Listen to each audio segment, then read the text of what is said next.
let's talk about how to go viral to supersize and grow your business. Sharon Horne-Ellstrom here, and this month we are focusing on communication idioms, what they mean, where they come from, and how can you apply them to grow and build and supersize your business. Today's go viral, you'd think it would be invented and would just have been around since the internet, because a lot of times when we think about going viral, we think about a post or some content or a story becoming very popular very quickly online. Think of music videos that get 10 million views. I guess my son was saying the other day that some music gets like billions of views, like billions and billions of views in a really short amount of time. That's an example of something going viral in today's definition.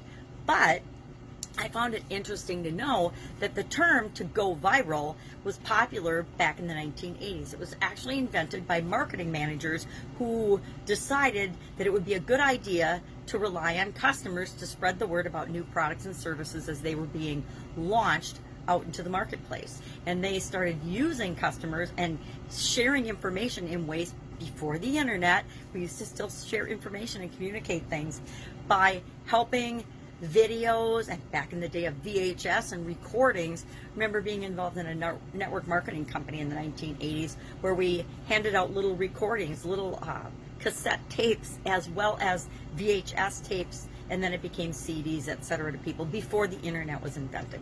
And now on the internet, it's so easy to share video clips and things that go viral, meaning they get a lot of views, a lot of attention. Anything that gets a lot of attention very quickly is said to be going viral. Actually, viruses and the whole term in virology was discovered by a scientist and by the name of Martinus Bergerink or something like that. And he called the filtered infectious substance viruses for the first time, and then virology was born. And now we're all very familiar with viruses. Think of the COVID pandemic. That's an example of a virus. The flu virus, the cold virus. Viruses are things that we don't really have cures for. Everybody kind of has to weather them, and our bodies have to figure out how to deal with them on an individual basis. Some things we have vaccines for, but they don't prevent it. They just minimize the symptoms that we experience when we have a virus. So what are some ways that we can actually go viral on purpose? Well, and I guess we have a decision to make as we're building and growing and supersizing our business. I think of going viral, it's sort of like word of mouth communication and advertising. I want my delighted customers to talk about my products and services.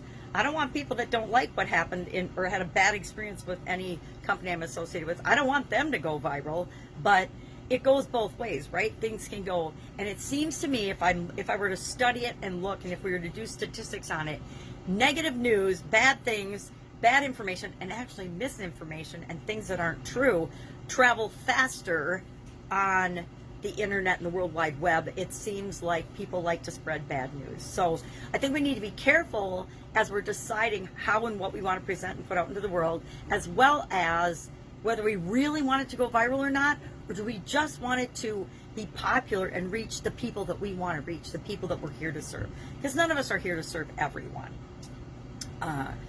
So what are some ways that we can actually make sure that the content and the things we create and the things we put out there are more popular? They become more popular more quickly.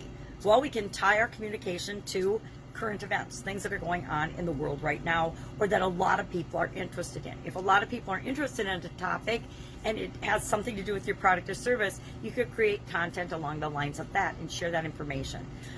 If it is any way, shape, or form controversial, a lot of times all you have to do is make one comment that other people consider controversial on a post, and boom, it explodes. I've learned that firsthand. Sometimes there's certain topics I try not to comment on, but sometimes I get sucked in, just like everyone else on the internet, and I'll make a comment, and then all of a sudden there'll be like hundreds of comments about my comment that I didn't even think was controversial in the first place. And there's sometimes I say stuff because I know that people need to wake up and smell the coffee and think for themselves, and that seems to irritate a lot of people too. Whenever we think that we should think for ourselves, that makes a lot of people want to shut us up and shut us down. Connect with influencers. I learned a concept called the Dream 100. We're always looking to connect and build relationships with people that have similar interests as us, or that serve the same customers as us, or that we can help in some way, shape, or form with our products and services. So connecting with other influencers, connecting with people that have access to the people that you want to reach is a great way to have your content and your information in your company and your business grow faster and become more popular. We want to connect with our customers. What's interesting and what's important to our customers. We want to know what they care about, and those are the things we want to be talking about in order to become viral and be passed around from person to person in the groups that we're here to serve. We can create fun contests or competitions. We can create challenges. I'm obviously an avid, if you don't know, I've done literally hundreds and hundreds of challenges. I'm doing an annual challenge right now, which is why we're talking about communication-related topics today. Create a fun contest or a challenge or something that gets people engaged and involved. People want to be engaged and involved and feel like they're part of something, whether it's a contest, a game, a community, whatever. So those are just some ideas. I would love if you would share your idea, or if you've had an experience where something that you put out into the world became very popular very fast, or went viral, or is going viral. Share that in the comments below, and I will, of course, be with you tomorrow with another communication-related idiom for this month. Have an absolutely fantastic day. See you tomorrow. Bye.